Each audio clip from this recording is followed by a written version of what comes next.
இன்றே டவுன்லோட் செய்து உங்கள் ஃபேவரட் ஷோக்களை என்ஜாய் பண்ணுங்க. சிந்தாமணி, ஒருத்தர் நல்லது செஞ்சா தப்பா பேசக்கூடாது, அண்டர் எஸ்டிமேட் பண்ணக்கூடாது.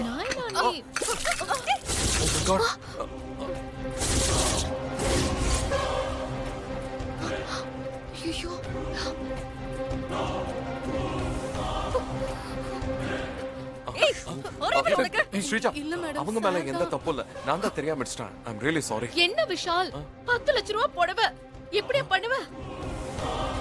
இல்ல ஏமா, அவ என்ன தெரிஞ்சா பண்ணா? தெரியாம தானே நடந்துச்சு. இப்ப என்ன பண்றது? அத்தைக்கு கல்யாண நாள்னு ஸ்டேஜா ஆசையா வாங்கிட்டு வந்த புடவை. விடுமா, வாஷ் பண்ணிக்கலாம், அப்புறம் கட்டிக்கலாமே. கல்யாண நாள் கட்ட இன்னொரு புடவை இருக்குல்ல, நேத்துதான் இசை எடுத்த புடவை இருக்குல்ல, அத வேணா கட்டிக்கலாமே.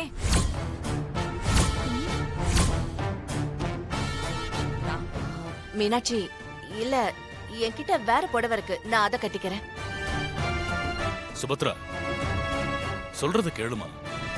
நல்ல நாள் அதுமா பழைய புடவையே கட்டாத, இசை வாங்கி கொடுத்த புடவையவே கட்டு.